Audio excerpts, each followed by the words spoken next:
So really looking forward to sharing this podcast with you today. My guest is Trevor Swerdfager. He's been someone who's worked his way up through the public service and held many senior roles. So he has a lot of insight into what it's like to be on the bureaucratic side of things and how the machine of government works. And he was also involved with negotiating various treaties in Canada and has that long-term perspective on how things have progressed. So I think you'll find this conversation really interesting, and I hope that it's helpful and practical for many of us that do interact with different levels of government and trying to look for ideas on how we can increase the likelihood of co-management advice being implemented by a minister, for example. So really grateful for Trevor to take time out of his schedule now at the University of Waterloo, and I hope you enjoy. Take care. You could give us a bit of a introduction to who you are and your career with the public service. Sure. Yeah, thanks. And I would say again, thanks for having me. I'm really glad you're doing this, the podcast generally, in addition to just having me chat with you. It's hard for people to find places to go and chat about co-management. It's very important and I think really critical kind of thing, but not a lot of places for us to go and learn and talk about it. So good for you for doing this. From my point of view, I guess I would say I started at the University of Waterloo, and ironically enough, where I'm working now is where I graduated from. A few things have changed in the 40 years since I was a student there, but I was here in environmental studies, and then I was in the University of Ottawa in the resource management program. And in both my undergrad and my grad programs, I got very interested in co-management as what then was seen as this new and frankly rather radical way of doing business. And I became very interested in it more just as a way of managing resources and also making decisions on environmental impact assessment, which was really my entry point, if you will. And my master's thesis, I focused on the Inuvialuit final agreement, which had been concluded in 1984, so it was still pretty new, but at the same time was sort of had a little bit of experience behind it. And I think it was career-wise, a direction-setting thing for me. I spent a lot of time thinking about, talking about, studying, reading about co-management at the time. And as I say, it was really quite new and a little bit, I don't know, kind of obscure, if you will. But then off I went and I worked on developing co-management arrangements primarily with the Cree on the Ontario side of James Bay and up into Hudson Bay. And I ended up with the Canadian Wildlife Service at that point. And I was with the Canadian Wildlife Service for 18 years, actually. Ontario region, Atlantic region. I was in the prairies for a while, and I was in British Columbia for 2 years before I became the Director General of the Canadian Wildlife Service. And when I became the DG, I thought, that's it. I've died and gone to heaven. I started with the Canadian Wildlife Service. My office was a desk between the stacks in the library. I didn't even have a phone. And I thought, boy, I've gone from the bottom of the bottom to the top of the top. I'm just going to retire out of this job. But, all good things come to an end, it seems. And we ended up with a change in leadership that was not to my liking. And off I went, and I went over and worked at the forest industry for a little while. And I tell you, you learn a lot about government by leaving it. I went over and worked in the Products Association of Canada. It represented all of the biggies, if you will, in the forest industry. But working with them and seeing how they interacted with the landscape and the kinds of things they were trying to do really opened my eyes to what private conservation and stewardship is really all about. And I was there for a couple of years, and then I went into Department of Fisheries and Oceans after my executive interchange with forestry. And I started out in the aquaculture world. And it's surprisingly similar to forestry, actually, in a lot of ways, in terms of the way people look at it and think about it and some of the issues and so on.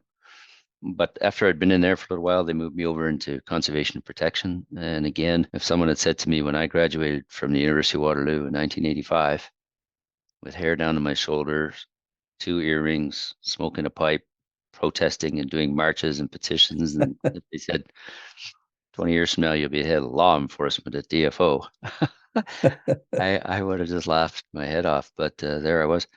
And so then I was there for a little while, and then I became an assistant deputy minister in the department, and which I just absolutely loved. And I had ADM roles there for fisheries man. We did a bunch of reorganization work just at the time that I arrived because there were some cuts. So strangely enough, I had for a little while I had a different job almost every 12 months because the jobs themselves changed, not because I applied, but so I was in fisheries management and then protected areas. I had endangered species. I had law enforcement reporting to me.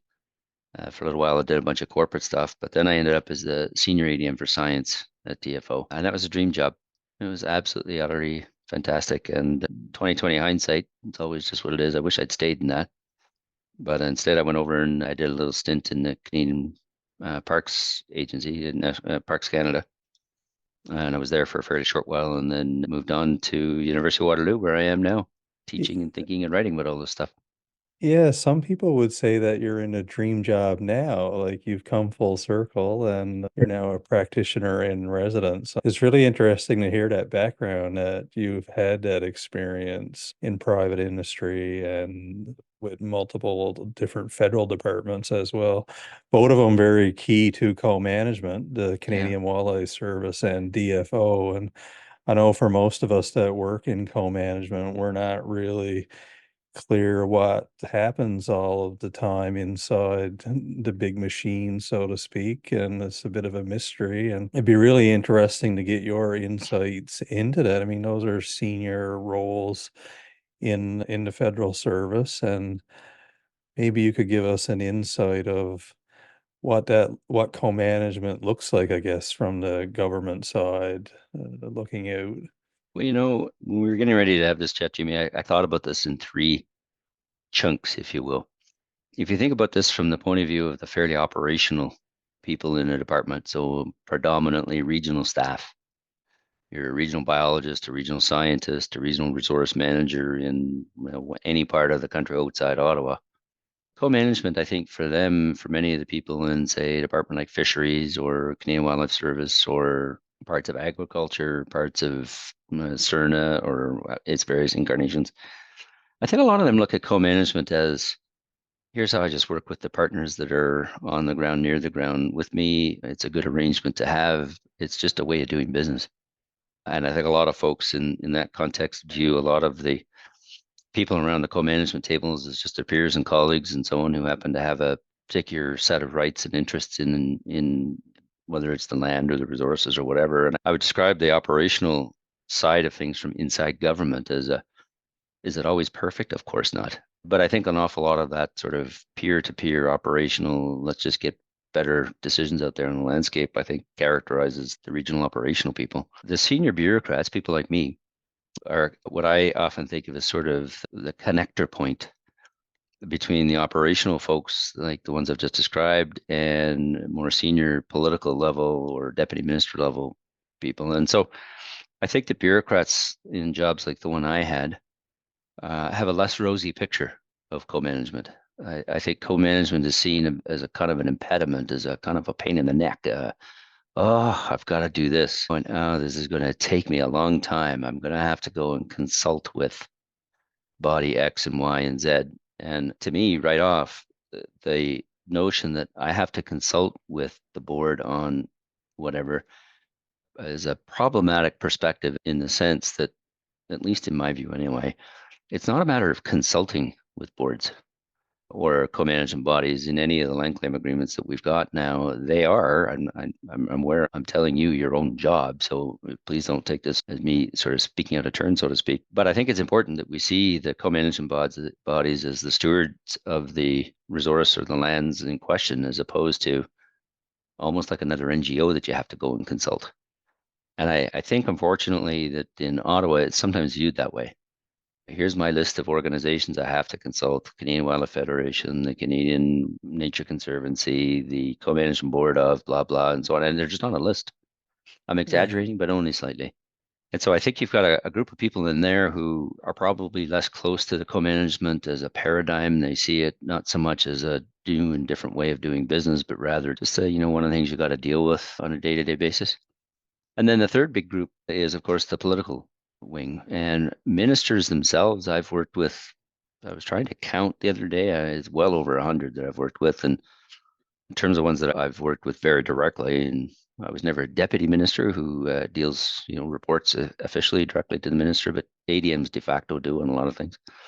And so I've spent a lot of time with about a dozen and a considerable amount with far more than that. And I think that with the exception of when I was fortunate enough to work with Hunter Tutu, who was our Minister of Fisheries and Oceans for a little while and came from Nunavut and had a very deep understanding of co-management arrangements from a personal experience point of view. He was from Rankin Inlet.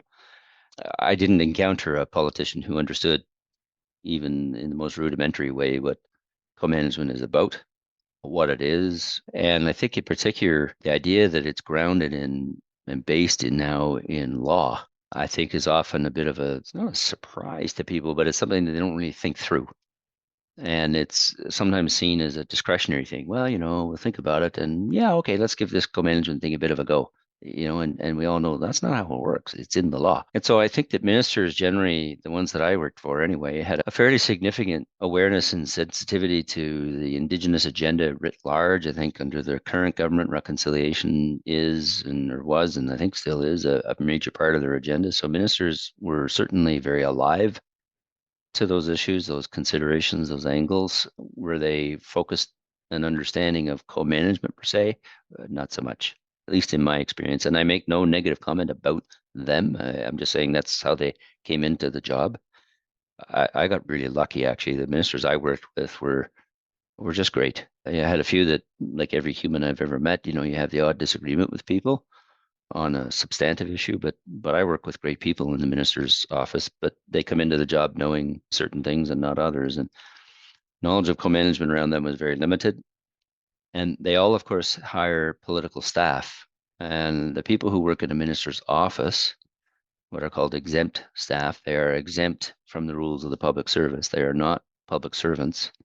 And they are hired by the minister or sometimes by the prime minister's office, and they report to the minister. They deal with the department an awful lot, but these are pure political staff. And as a general statement, they are quite young. They're early career people who are prepared to work 18, 19, 20 hours a day, most days of the week, who just mainline adrenaline all the time. Most of them are political science majors or people from some of those sorts of areas and so on. And they're intensely attracted to the fun, frankly, of working in a minister's office and engagement. And so briefing people who have that skill set and background on the sort of finer points and the niceties around co-management can be quite a challenge. And I think their appreciation of what co-management really means and what it can do is, at least in my experience anyway, pretty low. So anyway, a long-winded way of saying, really you've got three chunks of decision making and engagement, I guess is a better way to put it in co-management, that regional operational stuff, the sort of the senior management bureaucrat world, and then the politicals, and how all that mixes together is often pretty fascinating to watch.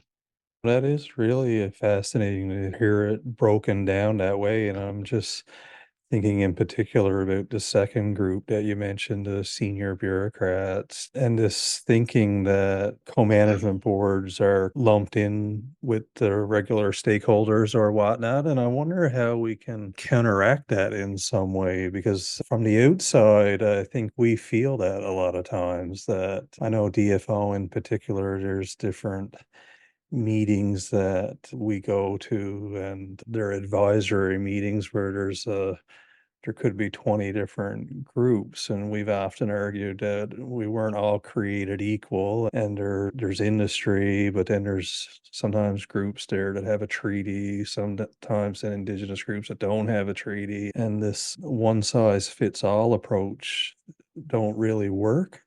But I don't know if you have insights in how we could counteract that, I guess, and really elevate the importance that's put on treaties and having the co-management recommendations that come from those boards taken more serious, frankly. Well, I think there are a couple of things there. One is I'm sure that any of my colleagues listening to you say, well, they don't properly understand things fully and so on, would sharply disagree. I think that most folks would consider themselves to have probably not a bad understanding, at least of the rules of the game. And I think that at the general level, that's true. I'm aware that what I'm about to say is going to sound very self-congratulatory and flattering, and I'll apologize for that in advance. But most ADMs are reasonably smart. The odd one like me gets in, maybe that's not, but generally speaking, they can figure things out pretty quickly. They read voraciously. This notion of sending things that are short, no one reads, that's not true. The ADMs read like crazy.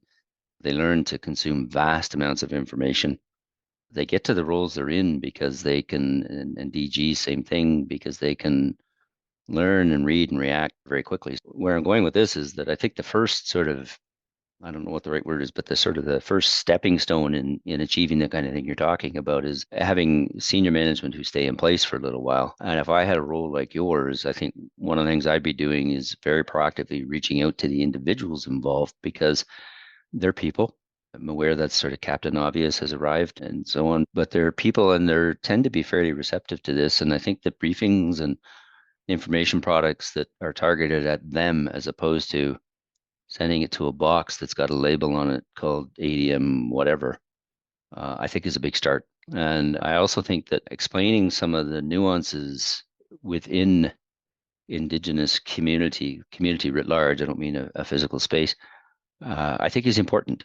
Your comment is you just said some organizations that have treaties show up, some that don't have a treaty show up. I do think many people outside the group of people that work with Indigenous organizations regularly don't appreciate those or understand those differences.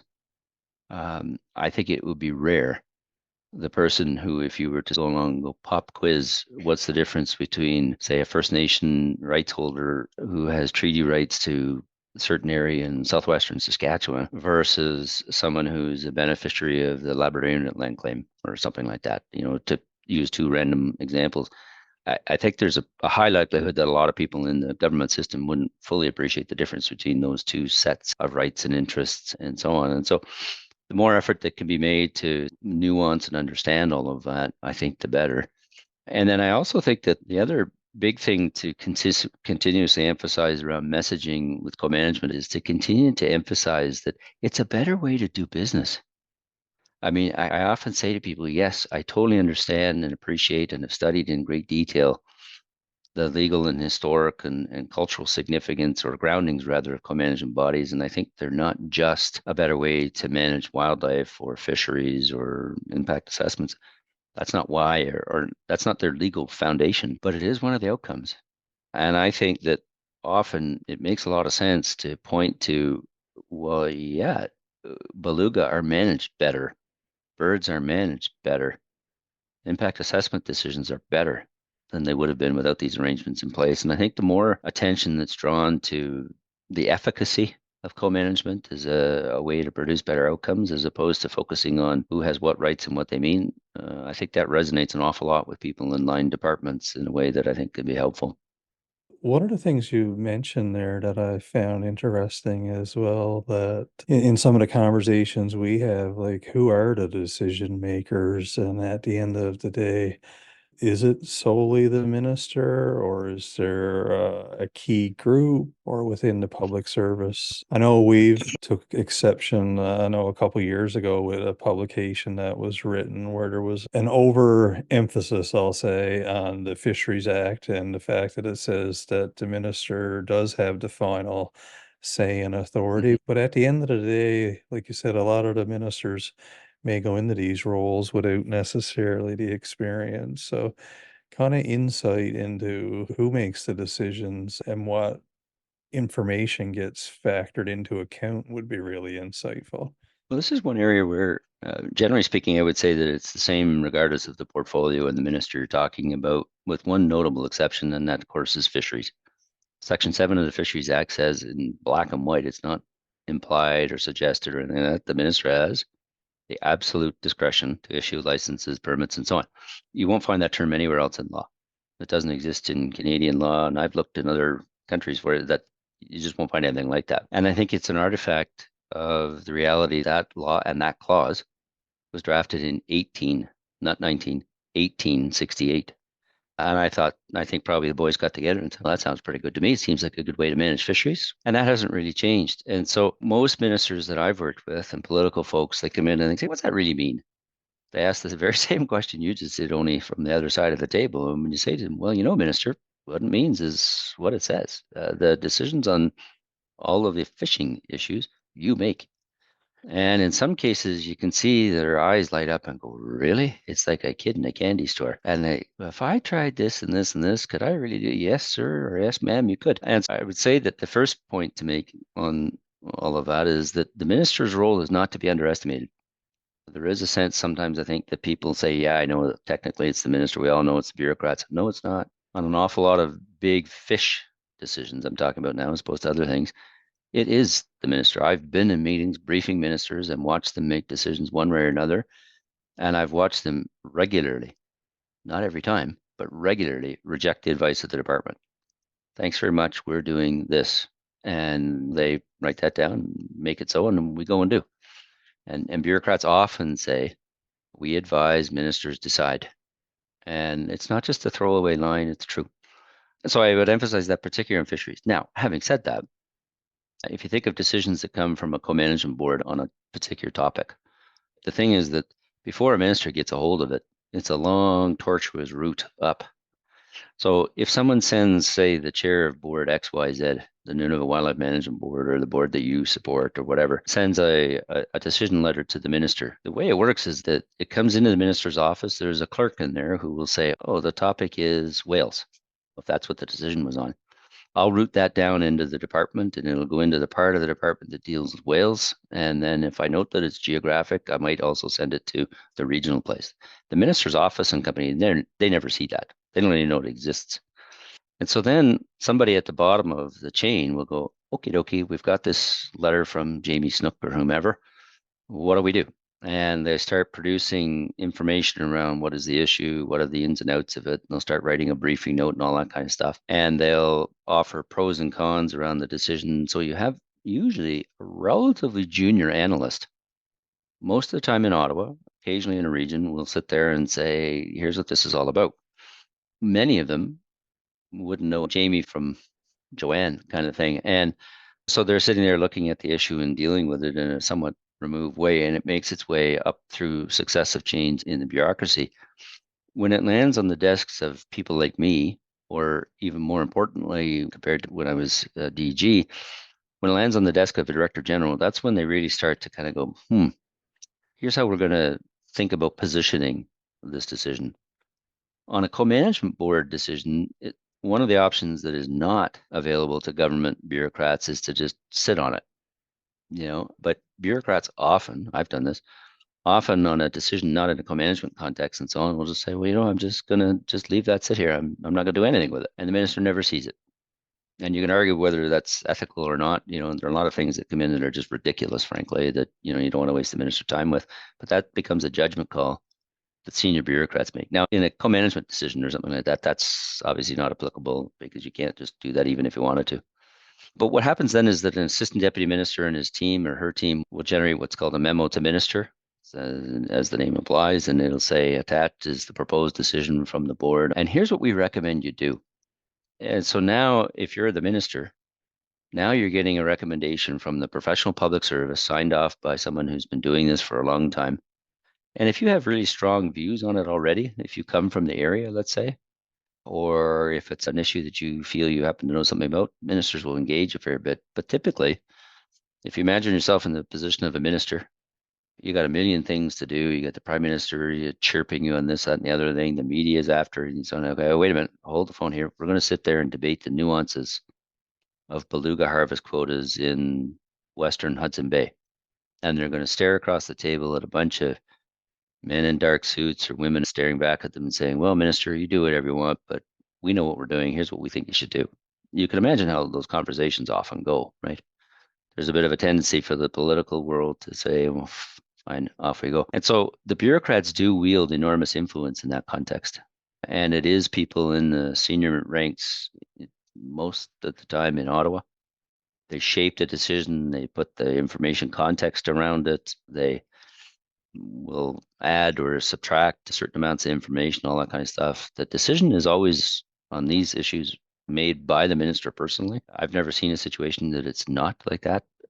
Obviously, I haven't seen 100% of decisions, and I've been out of the department for 5 years. But essentially, that's kind of how it works. It gets to that table, but it gets there through a long and torturous way where there are quite a few people with their fingers in the stew. Just to back up, just on a I don't know if this is a lighter note or not, but when you mentioned 1868, the Fisheries Act was modernized recently, but I guess that part stayed status quo.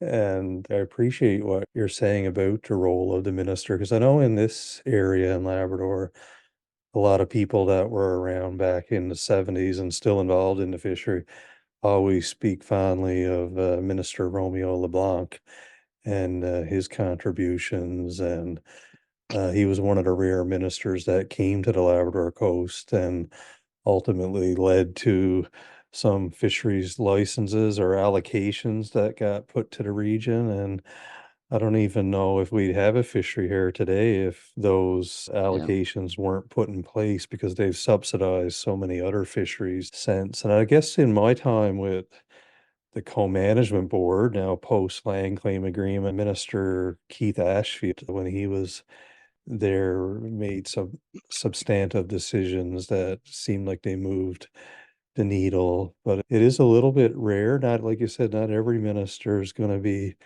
as invested or going to make those decisions. And I guess one of the things we struggle a little bit, like you make the point about making those personal connections, but a lot of people do move around a little bit in the public service too, and as do the ministers. If you're a small organization and you're not based in Ottawa, it feels difficult to make those personal connections at that type of pace, right? And turnover. So I don't know if that leaves us at a disadvantage or not. I know some people in industry will go and hire dedicated folks to station out of Ottawa and get in front of people every chance they can. I don't know if that's a thing we should steal out of their playbook or not. Well, and the thing is that it is hard. There's just no doubt about it. It's very trite for people in Ottawa to say, Jamie, you should really make an effort to reach out more and you should talk. And they forget that the daily schedule from Happy Valley Goose Bay to Ottawa is non-existent. Oh yeah, sure, no problem. I'll just get on my regular commuter jet. I'll see you in a few hours. There, I mean, I'm being a bit flippant about it, but not much really. It is difficult to gain and maintain a presence. But in my experience, if I look at some of my experience is deeper with the Inuvialuit, partly because as I mentioned earlier, studied that for my master's, and then in a strange quirk of fate, I ended up working with them quite a bit for other reasons. And when I was in the wildlife service and again in fisheries, their joint secretariat people had every 6 months they came to Ottawa, and with lots of advance notice, they lined up meetings with Fred and Pete and Mary Lou, and they would go along. And I ended up in a good number of them, and they would range from, "Good morning, my name is Norm Snow, and I'm interested in this and this and this." And once upon a time, there was a new value agreement, that very almost dumbing it down initial briefing for people who had no idea. And I've been in meetings where they say, "Okay, remember the last 5 times we were here?" And boom, we're going to do business, right? And everything in between. And they just made the decision that it was worth the investment of the time and significant money to come all the way from Inuvik or from Tuck or Aklavik or Sax or whatever and journey down to Ottawa. They usually bring 3 or 4 people, and they kind of do the rounds. And you'd have to ask them, obviously, whether or not that was worthwhile. But my impression from my side of the table was that it absolutely was. By contrast, I've also, I won't name names, so to speak, but I've also been on the other end of input from First Nations in particular who have said, "Screw you, man. I'm not coming all the way there. You owe it to me to come to me. It's my land, my rights, my entitlement, my community. I'm not going to waste my money to go all the way there and see you." And it's a good example of a case where, to at least some degree, in principle, I kind of agree with that. I get that. In practice, that's ridiculous because the idea that some minister or a bureaucrat is going to get on a plane and fly out to community XYZ and so on, that's not going to happen. And if it happens, it'll be on a one-off thing to deal with an issue, once or something like that. Or if there's a big issue, you go repeatedly. I went out to Mikisew Cree First Nation a number of times, for example, happily, I would add. But the thing is that if you make the investment to have a presence, it's probably one of those things that the turning around or the return on the investment is probably difficult to measure, but it does lift the literacy level, the awareness level of people, and so on. And I think then when it comes time to involve yourself in difficult decisions, now you're able to say, well, I know the person, I can give them a call, or I can at least understand what's going on. I think that makes a huge difference. And I've seen groups use that very effectively. And I've seen groups take positions of high moral principle that are really unpragmatic. One of the realizations that I had after a few years is that it is a process and it's going to keep Yeah. on going, and you just got to keep working at it. It's not like co-management is done after you make a few recommendations. It's going to be ongoing, enduring work, and it is hard work, and it takes a lot of good luck sometimes for everything to Hmm. line up Hmm. and to get the decisions to be the way we would like. And I guess part of what we often got to do is try to take some pride in our work. That's where I try to get job satisfaction, because I keep telling people we got no control really if the minister ultimately is going to accept these recommendations. But if we could put a good solid effort into the work and the analysis, and hopefully like to think that we're making it easier for the senior Yep, absolutely. officials to do that analysis and hand it to them, that we might see good decisions be made. But just to switch gears a little bit, I guess, recently you and your new colleague, Derek Armitage, published a paper in Facets about co-management, and I'll put that link to the paper Oh, cool. in the Yeah. show notes, because really happy that it's also open access. I've been trying to really push that point that we need things like this to be out there so everybody can freely read them. And in the paper in particular, you referenced a co-management policy vacuum within the department. I'm curious if you could elaborate on that a little bit and how that maybe impacts the relationships between DFO in this case and the Indigenous groups. And I guess for me, I'm a little bit more familiar with co-management as a result of treaties, but I understand that not every group is implementing a land claim agreement either, right? But what do you see as the policy vacuum? Well, I guess the first thing I'd say is I appreciate your comment about the Facets article being open access. I couldn't agree with you more. And in this case, that's entirely due to Derek Armitage. He's very committed to it, and he's got some resources that he chose to put to bear to cause that to happen, which I think is a good thing generally and certainly for him. What I'm getting at in terms of the policy vacuum is that most bureaucrats, and now I would focus them on them more than political staff and leaders. I often don't distinguish them in a system context, but in this case, bureaucrats tend to respond fairly well to things they get told to do. In my experience, bureaucrats and bureaucracies are good at getting things done they get told to do. They're not so good at solving problems in a vacuum. Well, Charlie, what do you think we should do about this? Well, let's look at what the policy says. If there is something, some guideline, some law, some regulation, whatever it is, the bureaucracies usually function okay with that. It's when they get this complete fuzzy sort of, oof, what do you think we should do here? That they retreat to the corner. Typical reaction is, if we just wait long enough, this might go away. And so that's a very standard response. And so when you look at co-management, there's nothing that says to someone who has a job like the ones I had, we expect that you will do the following five things to make co-management a more common reality in Indigenous communities across the country. We will encourage in the strongest possible terms policy-wise that you engage in knowledge co-production. And what we mean by that is sharing knowledge, sharing information, sharing access, sharing resources to produce the knowledge leading to decisions. We expect that consultation will not be just a perfunctory kind of thing. It will involve these sorts of things. And I won't list the whole kind of things I see in a policy, but there's nothing like that. There's nothing that says you can't do that. And so some people would say, well, just because there's no policy doesn't mean you can't do it. Well, that's true. But typically what will happen is that someone who's sitting here in a director general or an ADM job is going to have a pile. Like, think back to the days when people literally had papers on their desk, but the digital equivalent of they're going to have a pile of paper on the left hand side that's going to say, here's all the stuff I have to do. And they're going to have another pile in the middle that's going to be, well, here are the things I sort of have to do and I'm kind of keen on and I'll get them. And on the far right, there'd be a pile of things that I know these are the right things to do, that I really ought to do, that I should do, but I don't have to. And they will always go to pile number one. They will always sit there and say, okay, the stuff that I'm going to get heck for if I don't finish, or that someone's going to shine the light on me or my minister in question period or something, they're in the pile of stuff you got to do. No one's going to stand up and blast someone for you didn't do the things that you actually aren't required to do. Because the obvious response is, yeah, I know I haven't done things needed to put knowledge co-production in place, for example. I don't have to.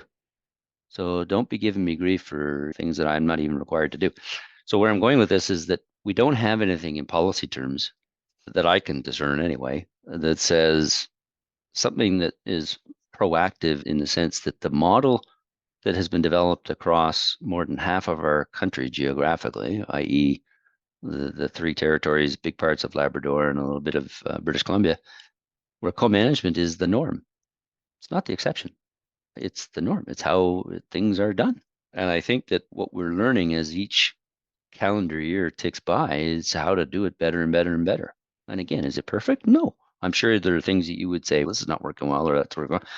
But generally speaking, co-management as a way of making decisions together and generating information together, I think is probably improving every year, and it's a good way to go.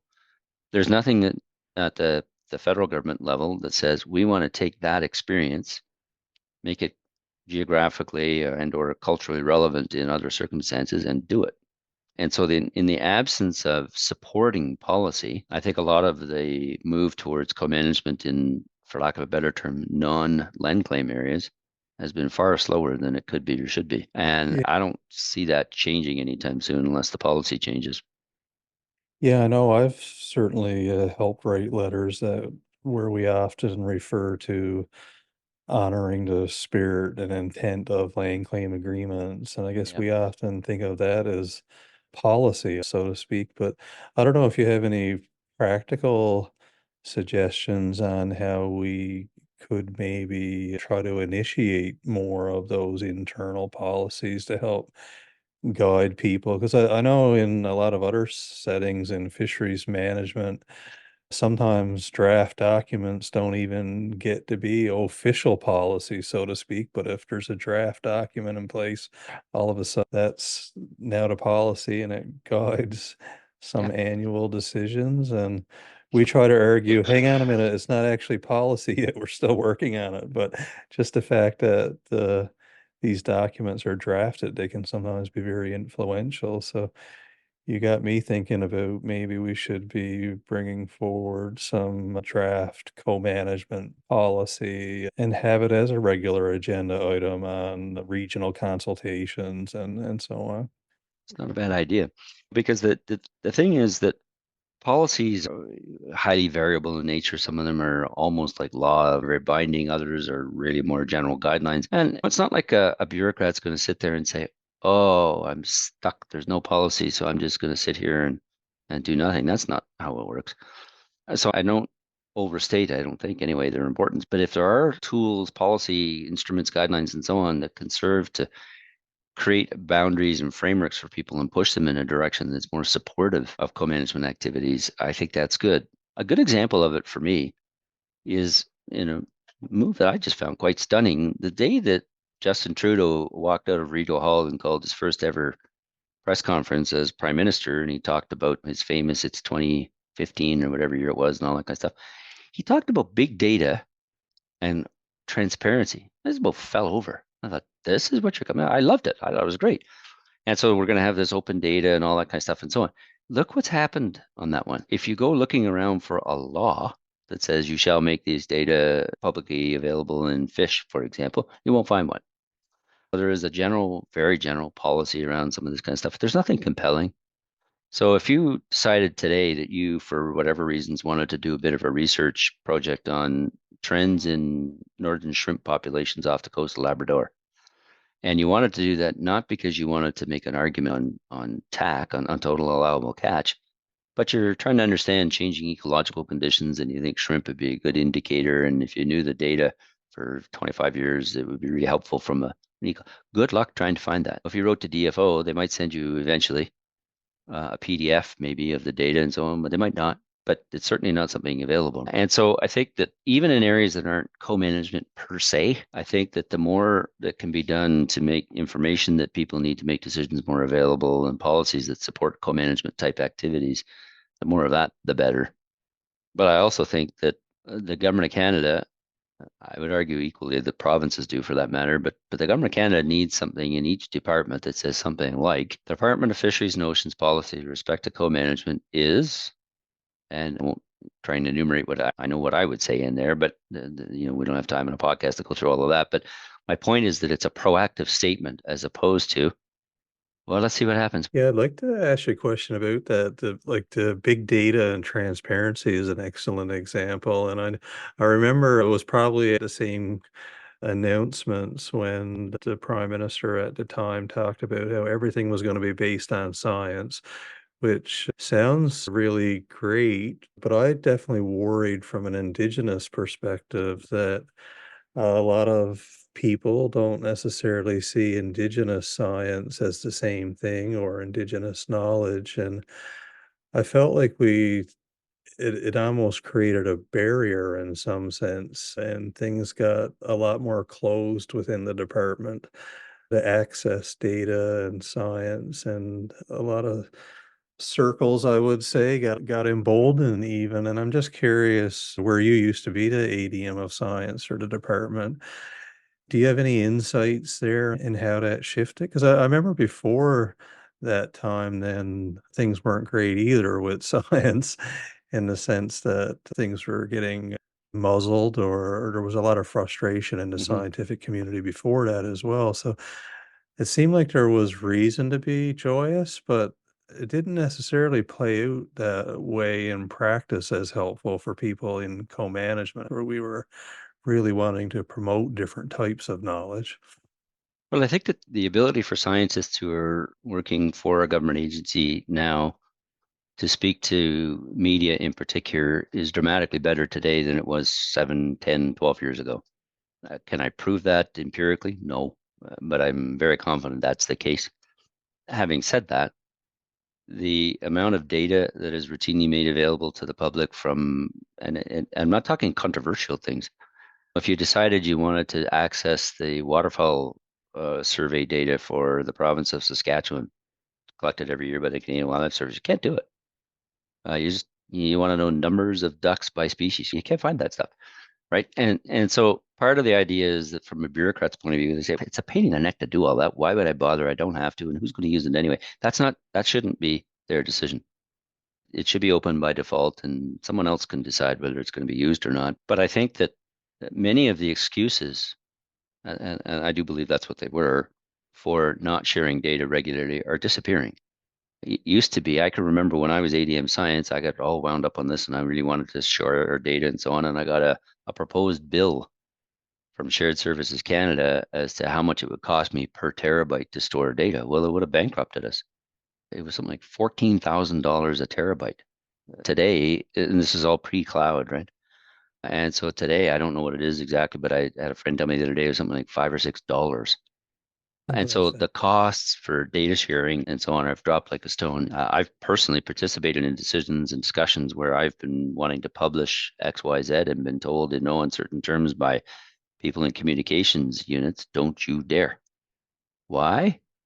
It's got nothing to do with being worried that Jamie Snook's going to go to town on this. It's, oh, somebody from the media is going to call up and criticize us using our own data against us. And I think that more than anything else right now is the squelch, or if you will, or the inhibitor on data sharing. You look at the women and men who work, say, in DFO science from the top of the organization to the bottom. My experience with the people I worked with, and most of the people that I worked with, or many of them anyway, are still there. Their leader is just great, and so on. In a lot of ways, the organization is very similar to what I worked in. They're not people who are sitting there going, "Whoa, my goal in life is to make life difficult for everyone else." It's the opposite. But again, when it goes back to sharing, and so they don't have to. It's a super added function on an already busy job jar list. And if you're sitting in the senior management ranks, it's scary because someone will turn around and whack you with it. And so I think there's this tendency to withhold things more than is necessary. And I think that's a problem for us. It's a really interesting topic we're on, and I'm really interested in it because it just happens right now that we've been doing some investigation into some open science platforms and Oh, yeah. thinking about how we can start to now make what we do open and transparent. And in the context of co-management, I think it'll help us facilitate sharing all the data anyway. Like we're not hoarding it, or we want it to be available. But it is a task and a skill, and does definitely take resources, like you said. And I'm hoping we'll be able to achieve it, given the smaller scale we're operating at, but it is gonna take some intention and effort to make it happen. So, really interesting to think about it from the scale of the federal government. It's mammoth, but they're mammoth resources too. And sorry to interrupt you, Yeah, things on these sorts of topics, they get better and better the more they become routine. And so if you have a routine in, say, Labrador, where you say, okay, we're going to merge the knowledge produced by Indigenous knowledge holders and the knowledges that they bring to the table are going to be shared in the following sorts of ways. We're going to couple that or bolt that on to knowledges that come from outside the community and so on. And just as a matter of routine, every year, we're going to produce status of fish stocks in Labrador bulletin because the department doesn't do it. Well, you could. And it just becomes ho hum. As a matter of routine, it gets built into regular work plans and so on. And I think over time, those sorts of things become more powerful, more useful, and I think better. If you look at the organization called Oceana Canada, they do an annual fisheries audit.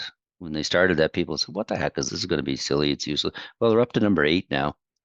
They've been doing it for 8 years. The credibility just goes up and up and up, and it's just, oh yeah, the audit's out. It's just a routinized thing, and it just gets better and better every year. I think that's a good model. that's a great example. One of the things I'm curious to get your thoughts on too, now that you're inside the walls of academia, and I'm sure you get to think more deeply now. You don't have the pressure of getting a briefing note up to the DM or whatever this evening. Is the future of co-management. I've been tuned in to a lot of the different perspectives that are out there lately, and some are pro, some are not convinced. And there's been some articles out there about the importance of keeping the gains that we've made. And I kind of look at it from a practical perspective, because I'm coming to work every day and I feel like in order to get job satisfaction, I want to do the best I can to make what we have work. We don't have the option to change the system on any given day.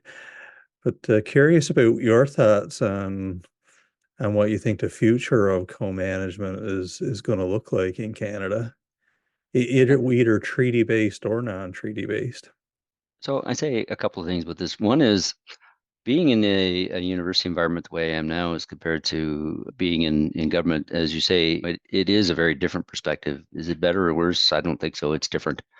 And it does allow one the opportunity to think without pressure.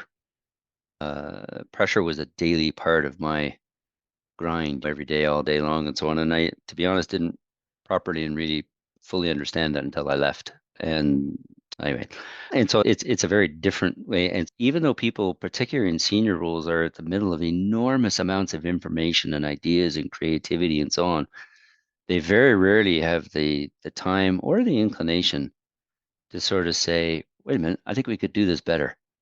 And you think about, if you're not in an area necessarily where maybe you are, but if you think of a sort of a suburban Toronto area or something like that, and you go somewhere and the house is on fire, the firefighters all pull up and so on, and they get out their hoses and start doing it. It would never occur to someone to say, just a second here. We've noticed that the structure of the fire hydrant system is not very good. The roads are designed in a way that doesn't allow good access for firefighters. The building materials here were subpar, substandard, sub this, that, and the other thing. There's a much better way to do this. I think we should plan this community differently. No one would do that, right? They'd get out their hose and start pouring the water in. And I think that's the challenge in a lot of the thinking around fisheries management and broader co-management discussions. Are there ways to do it better? I think there are. The people who have the most opportunity and access to power to do that, ironically enough, are the ones with the least time to think about it. So the more you do work like this, and I think that the more the academic community does this, the better. That's point one. Point two is the academic community, in my opinion anyway, has become very distanced from government. If you were to say to the average academic, when was the last time you were in a government office or talking to an MP or whatever, most of them couldn't remember. And conversely, I caused some minor, I hope, offense here with my colleagues when I first started, because I was asked at a sort of an all staff meeting what journal article made the greatest impact on me in my time as senior ADM of science, where I was for 4.5 years. And I started to laugh. I said, "Are you kidding me? There isn't a bureaucrat alive who's read a journal article in the last 10 years." And I said, when I graduated from this place, that was the last time I read an article. So the bureaucrats, I think, are not as involved in it as they could be. So some of that thinking. Go back more to point to your question about the future of co-management and Indigenous issues. I again say two things. One is, in my experience in government, at least, there's a tendency to use the word Indigenous as a generic term that applies to all Indigenous people across the country, and assume that for the most part, they're, if not identical, they're very similar, which we all know not to be true. And yet that's still very much the common parlance. So I think that when it comes to co-management, I think in some parts of the country, those that are covered by co-management or land claim agreements now, I think the future of co-management is quite bright. I think it's a paradigm that's good and it's getting better. And you can see it in the results. You can see from a conservation metrics point of view and a whole variety of other things, it's better than in a lot of other places. But I do think that elsewhere in the country, the conversation is getting stalled more and more around whether we should be trying to build co-management or moving more to co-governance. And the sovereignty agenda is becoming a strong one. And so some people, of course, argue that co-management is not really in the best interests of Indigenous rights and title holders because it leaves the veto with the government. And you can debate whether that's so or true or and so on. But I do think that discussion is at the heart of a lot of the conversation around the future of co-management. I think where co-management is accepted and engaged and is in place, I think the future for it is very bright. I think we're going to see more of it. I do think slowly, but I do think we're going to see changes in laws like the Fisheries Act. There's a sort of glimmerings of it in there already that are going to make the act much more helpful, if you will, to co-management type approaches. If you look at the recently signed Global Biodiversity Framework, there's an awful lot in there that suggests that the emphasis on cooperative or collaborative or co-management is going to go up. And in areas that are interested in that, I think they're going to go more. Areas that, in places where rights holders choose to focus more on co-governance arrangements, may get them to a better place in the longer term. I think that the journey towards co-management is going to be more difficult there than elsewhere. And one of the things that I've been wanting to bring more attention to lately is just the fact that the co-management network itself across the country is vast, and there are these boards in place that have Mm-hmm. matured, and there's hunting, trapping committees at the community level, and the infrastructure's there, and to a large extent, there's even budgets there, and I think it's an opportunity for us to tap into it more than it has been done in a lot of cases. Mm-hmm. So in our conversation, I'm thinking if there was a policy that emphasized leaning on this co-management network more, that there's a lot more benefit that could arguably come out of it. And in a sense, it's an opportunity for reconciliation in plain sight to just we got to Yep. utilize what we got. And that's why I argue I'm a little bit more on the practical side, because I do honor the people that put all the work in to set up and negotiate these treaties. I mean, it was decades and decades of work, and the thought of starting something new is a bit daunting, I guess. But there will be that debate, like you said, about the sovereignty movement and co-governance, and I see it now in our work for sure.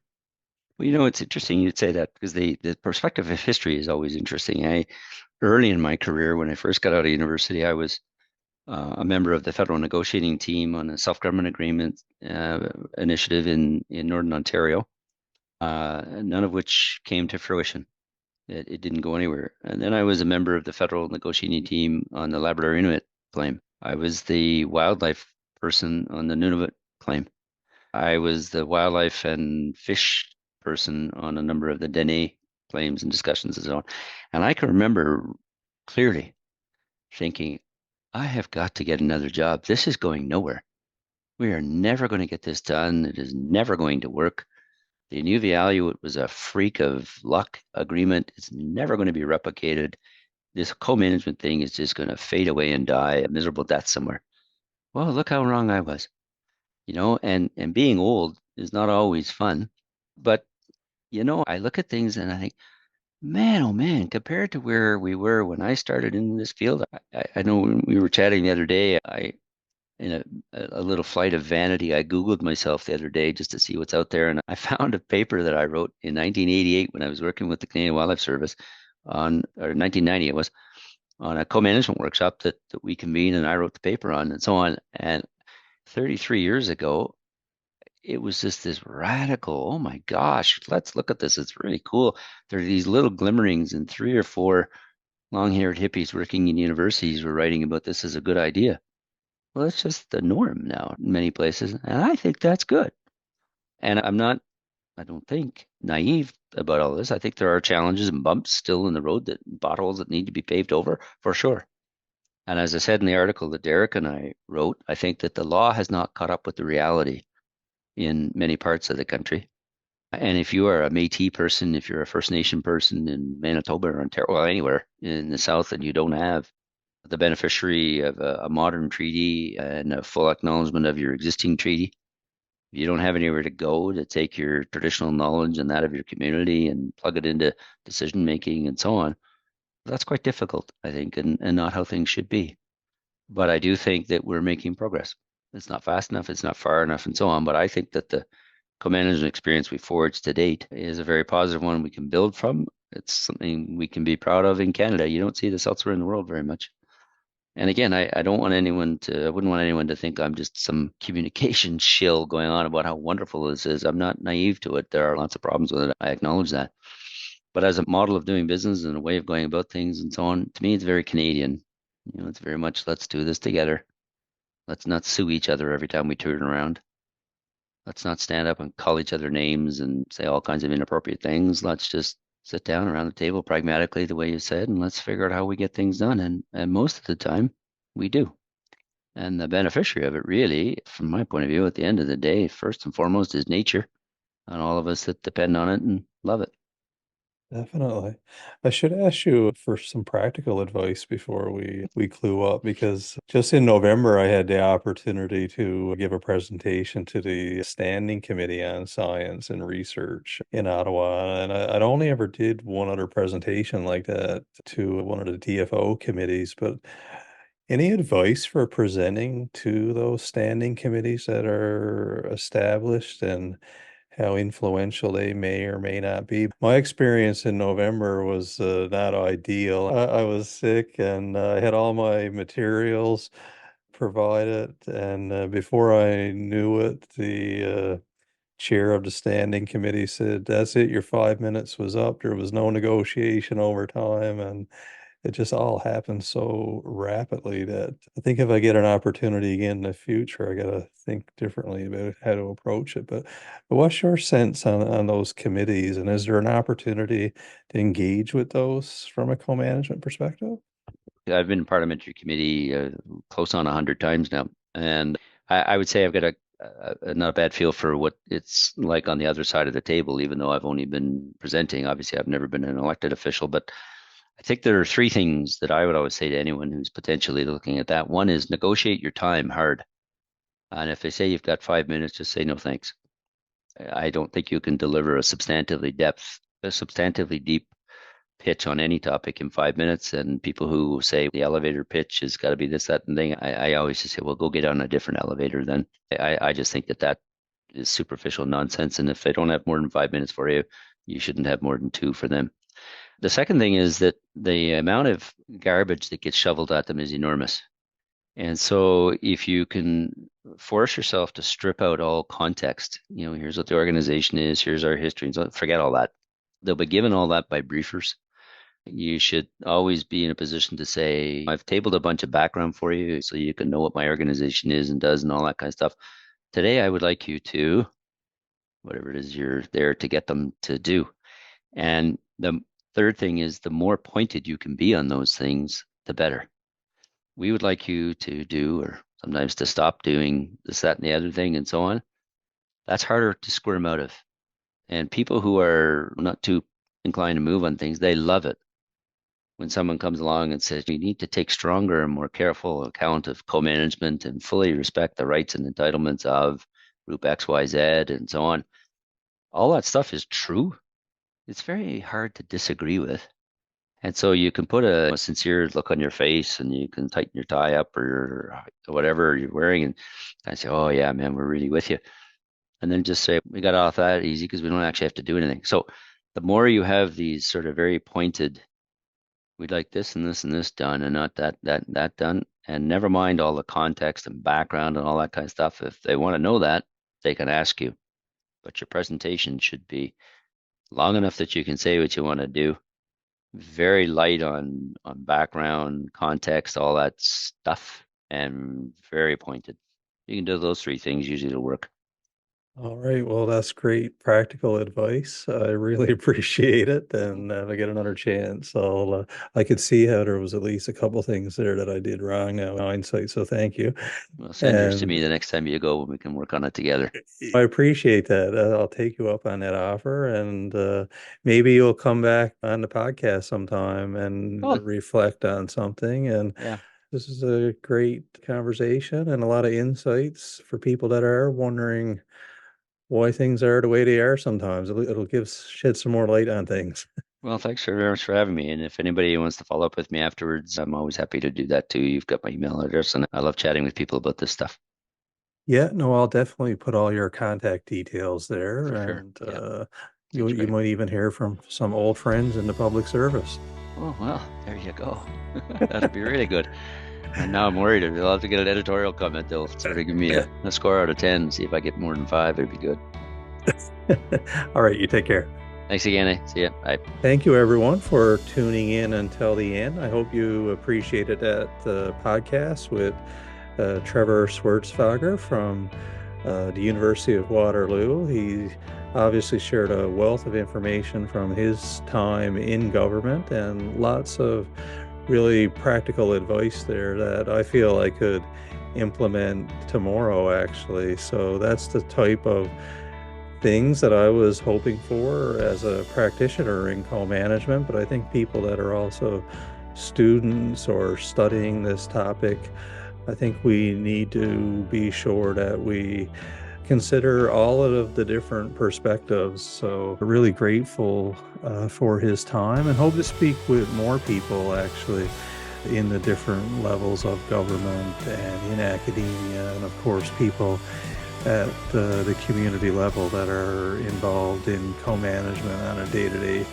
basis. So thank you once again for listening, and we'll be here again soon. You take care.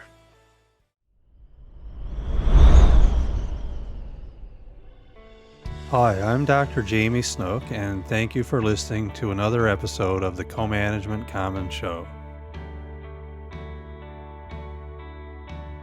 Honoring the spirit and intent of agreements with Indigenous peoples is an important form of reconciliation and social justice, and educating ourselves about opportunities with co-management is time well spent. This conversation continues, so please like, share, subscribe, and visit www.comanagement.ca. Join me again next time for another interesting discussion about the co-management of fish and wildlife in Canada and around the world.